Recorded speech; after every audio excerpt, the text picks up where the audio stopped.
हमसे छोटे या बड़े होते।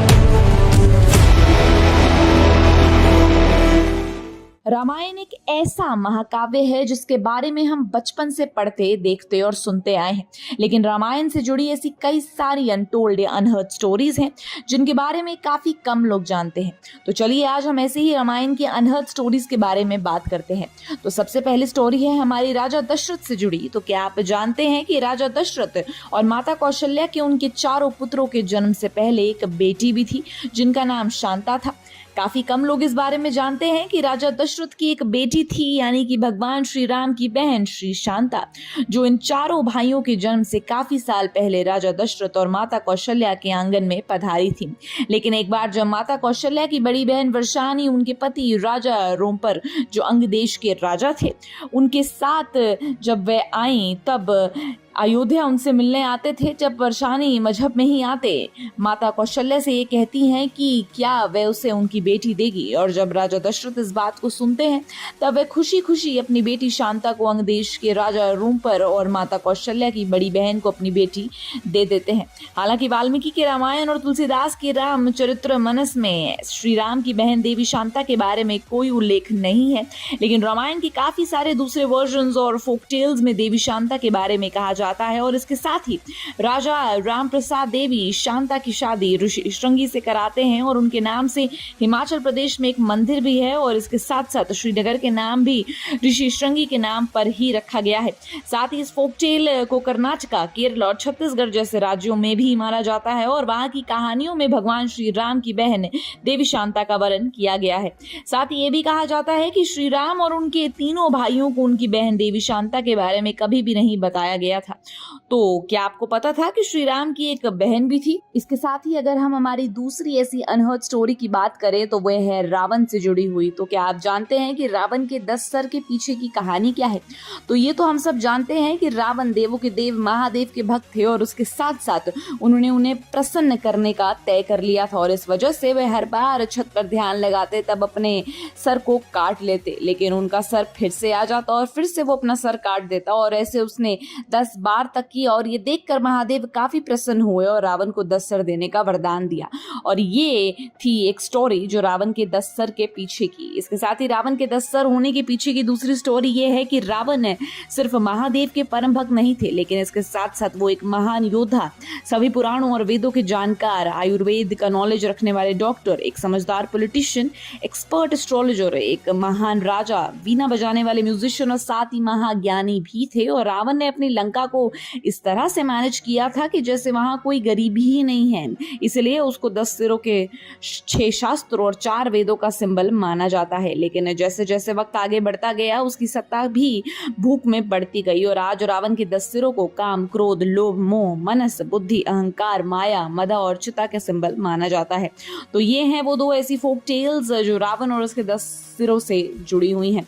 इसके साथ ही हमारी आगे की स्टोरी जुड़ी है रावण के भाई कुंभकर्ण से, जिनके बारे में ये कहा जाता है कि वो साल के 6 महीने सोते रहते हैं और 6 महीने खाते और जागते हुए। लेकिन ऐसा क्यों? तो जब रावण, कुंभकर्ण और विभीषण से प्रसन्न होकर भगवान ब्रह्मा ने जब उन्हें वरदान मांगने के लिए कहा, तब देवराज इंद्र को पक्का यकीन था कि कुंभकर्ण उनका इंद्रसन ही ब्रह्मादेव से मांगने वाले हैं। और इसी बात से डर कर वह माता सरस्वती के पास मदद मांगने के लिए गए और उनसे भीख मांगी कि वह कुंभकर्ण की जीभ को बांध दे। और माता सरस्वती ने इंद्रा पर दया खत्म की और कुंभकर्ण की जीभ को बांध दी। और इस वजह से जैसे कि वो इंद्रसन बोलने लगे, उस जगह उन्होंने निद्रासन बोल दिया और ये सुनकर ब्रह्मदेव ने उन्हें जीवन भर की इटर्नल स्लीप का वरदान दे दिया।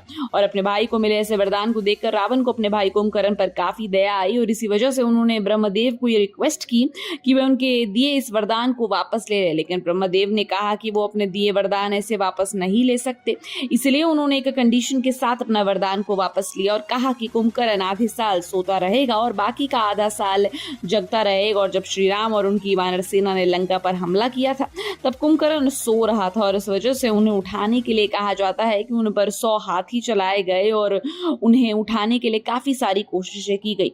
ये तो हो गई रावण और कुंभकर्ण से जुड़ी स्टोरी। लेकिन क्या आप जानते हैं कि श्री राम के साथ जब श्री लक्ष्मण वनवास गए थे तब वे पूरे 14 साल जगते रहे थे और उनके लिए देवी उर्मिला भी 14 साल तक सोई नहीं थी।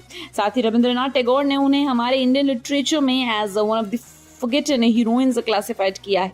वो भी माता सीता की तरह एक आइडियल वाइफ थी जिन्होंने अपने पति से दूर 14 साल बिताए, क्योंकि उन्हें पता था कि लक्ष्मण अपने भाई राम से दूर नहीं रह सकते, और साथ ही श्री लक्ष्मण 14 सालों का वनवास के दौरान एक पल भी सोए नहीं थे। और जब निंद्रा देवी ने उनसे कहा कि उनकी जगह पर किसी को 14 साल तक सोना होगा, तब सिर्फ देवी उर्मिला ही थी जिन्होंने 14 साल तक लक्ष्मण की जगह पर सोने का फैसला किया। और साथ ही ये भी कहा गया था कि जब श्री राम ने माता सीता को वनवास के लिए ले जाने की बात की, तब वही अकेली थी जिन्होंने श्री राम के खिलाफ जाकर आवाज उठाई थी। और अब हम उम्मीद करते हैं कि देवी उर्मिला की इन सैक्रिफाइसेस के बारे में आने वाली रामायण में अच्छे से डिस्क्राइब किया जाएगा, क्योंकि उनका सैक्रिफाइस करना इस रामायण का बहुत बड़ा हिस्सा था। देवी उर्मिला के साथ एक और ऐसी इंटरेस्टिंग स्टोरी जुड़ी है, एक गिलहरी से, यानी कि स्क्विरल से, जिसके बारे में हम शायद 5th या 6th स्टैंडर्ड में हिंदी के पाठ में पढ़ा होगा।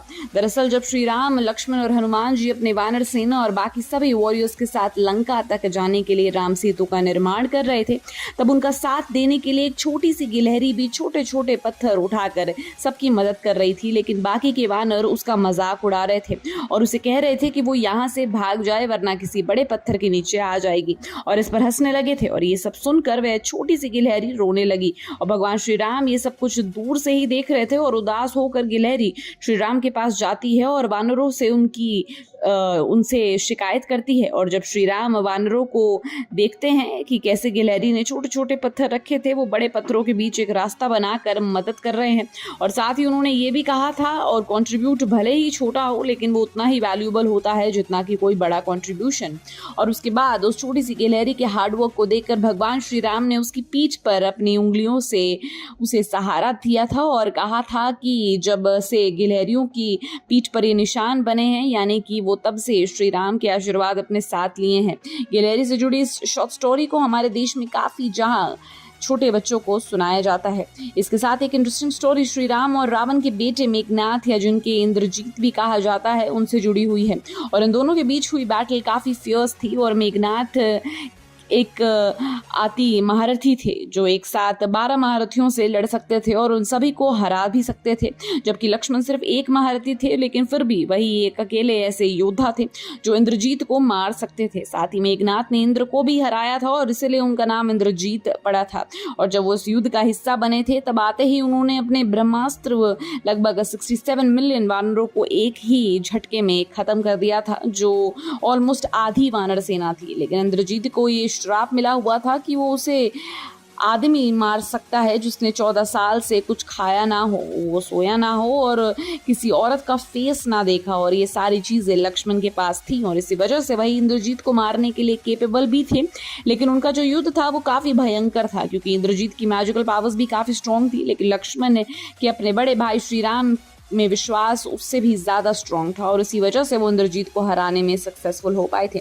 इसके बाद की स्टोरी जुड़ी हुई है भगवान श्री राम की डेथ से, जो हनुमान जी की वजह से इम्पॉसिबल हो रही थी, क्योंकि वो यम देवता थे, भगवान श्री राम के पास आने की नहीं दे रहे थे। और इस वजह से श्री राम ने हनुमान जी को डिस्ट्रैक्ट करने के लिए अपनी एक रिंग को छोटे से क्रैक में गीता दी और हनुमान जी से कहा कि वो जाकर उनके लिए ये रिंग लेकर जाएं। और जब हनुमान जी अपने छोटे से कद में आ गए और उस क्रैक से निकल गए, लेकिन वो इस क्रैक की दूसरी तरफ आए थे, तब उन्होंने देखा कि वो सीधा नागलोक में पहुंच गए हैं। और वहां जब उन्होंने नागराज वसुकी से पूछा कि क्या श्री राम की कोई रिंग यहाँ पर है, तब उन्होंने हनुमान जी को 10 जितनी रिंग्स दिखाई, और तब हनुमान जी ने सोच में पड़ गए कि आखिर इनमें से श्री राम की असली रिंग कौन सी है, और वो उसे ढूंढने लगे। और उसके बाद ही नागराज वसुकी ने हनुमान जी को ये बताया कि ये 10 रिंग्स हर एक काल चक्र को दर्शाती हैं, और इसका मतलब ये होता है कि हर बार जब राम अपनी एक रिंग गिराते हैं तब एक मंकी उसे लेने आता है, और तब जब तक वह उसे वापस ले जाता है तब तक राम की डेथ हो चुकी होती है। और ये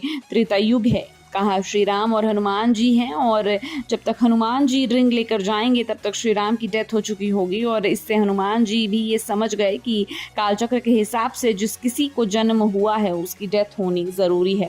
इसके साथ साथ हनुमान जी से जुड़ी एक और स्टोरी है जिसमें ऐसा कहा जाता है कि ऋषि वाल्मीकि ने तो रामायण लिखी ही थी, लेकिन हनुमान जी ने भी रामायण लिखी थी। जी हाँ, बिल्कुल सही सुना आपने, हनुमान जी ने अपने शब्दों में पूरी रामायण को वर्णित किया है। और जब इस बारे में ऋषि वाल्मीकि को पता चला तब वह हनुमान जी के पास हिमालयों के जंगलों में जाते हैं और उनका वर्जन देखने को कहते हैं और वहां जाकर देखते हैं कि हनुमान जी ने केले के पत्ते पर रामायण का अपना वर्जन लिखा हुआ है और उनके वर्जन की वोकैबुलरी, ग्रामर, मेलोडी और मंत्र इतना परफेक्ट था कि वाल्मीकि के आंखों में आंसू आ गए और उन्होंने सोचा कि अगर कोई हनुमान जी की लिखी रामायण पढ़ेगा तो उनकी लिखी रामायण को कोई पढ़ेगा ही नहीं। और इस बारे में जब हनुमान जी को पता चला तब उन्होंने उस केले के पत्ते जिस पर उन्होंने रामायण लिखी थी उसे फाड़ दिया और उसकी एक बॉल बनाकर उसे स्वॉलो कर गए। और फिर जब वाल्मीकि ने उनसे पूछा कि उन्होंने ऐसा क्यों किया तब हनुमान जी ने कहा कि तुम्हें तुम्हारी रामायण की ज्यादा जरूरत है क्योंकि तुमने रामायण इसलिए लिखी है ताकि दुनिया तुम्हें याद रख सके, लेकिन मैंने रामायण इसलिए लिखी है क्योंकि मैं मेरे श्री राम को याद रखना चाहता था। और फिर वो वहां से चले गए और हमें कभी भी हनुमान जी को रामायण वाला वर्जन देखने को नहीं मिला। ये तो है हनुमान जी की लाखों एबिलिटीज में से एक एबिलिटी, लेकिन क्या आप ये जानते हैं कि हनुमान जी के काफी अच्छे सिंगर भी थे? जी हाँ, जब श्री राम, माता सीता और लक्ष्मण के साथ रावण को हराकर वापस लौटा जा रहा था अयोध्या तब उन्होंने साथ ही हर जगह झड़न का माहौल था और वहां पर सभी देवता भी मौजूद थे जिनमें से एक नारद मुनि भी थे। और जब श्री राम ने नारद मुनि को कुछ अच्छा गाने के लिए कहा तब नारद मुनि उठ खड़े और उन्होंने कहा कि उनके सामने ज़्यादातर वानर ही हैं और जब उन्होंने सोचा कि उनके सामने गाना उनकी बेइज्जती होने के बराबर है और इसीलिए उन्होंने श्री राम से झूठ बोला कि वो इस वक्त गाने के मूड में नहीं है। लेकिन राम तो है अंतर्यामी और वो नारद मुनि की बात समझ गए और उनसे कहा कि कोई बात नहीं, हनुमान इस वक्त गाना गाएंगे। और ये सुनते ही हनुमान जी जो श्री राम के चरणों के पास बैठे थे वो उठ खड़े हुए और जैसे ही उन्होंने गाना शुरू किया वहां मौजूद सभी लोग उनके गानों में खो गए और नारद मुनि भी हनुमान जी के गाना सुनकर खो गए और अपनी वीणा को साइड में रख दिया। और जैसे ही हनुमान जी का गाना खत्म हुआ और धीरे धीरे सभी अपने सेंसेस में वापस आने लगे तब नारद मुनि ने देखा कि उनकी वीणा के जो मोती हैं वो पिघल गए थे और वापस से पत्थर बन गए थे, क्योंकि हनुमान जी के गाने का असर इन मोतियों पर भी हुआ था। और जिस तरह से हनुमान जी का गाना सुनकर नारद मुनि ने अपनी वीणा खो दी थी। तो ये है रामायण से जुड़ी ऐसी 10 अनहर्ड स्टोरीज जिन्हें ज्यादातर लोग नहीं जानते। तो आप इनमें से कौन कौन सी स्टोरीज जानते थे हमें कमेंट सेक्शन में जरूर बताएं। And till then keep watching Bollycraft Studios. Become an actor in Bollywood. WhatsApp hi to 8828850088.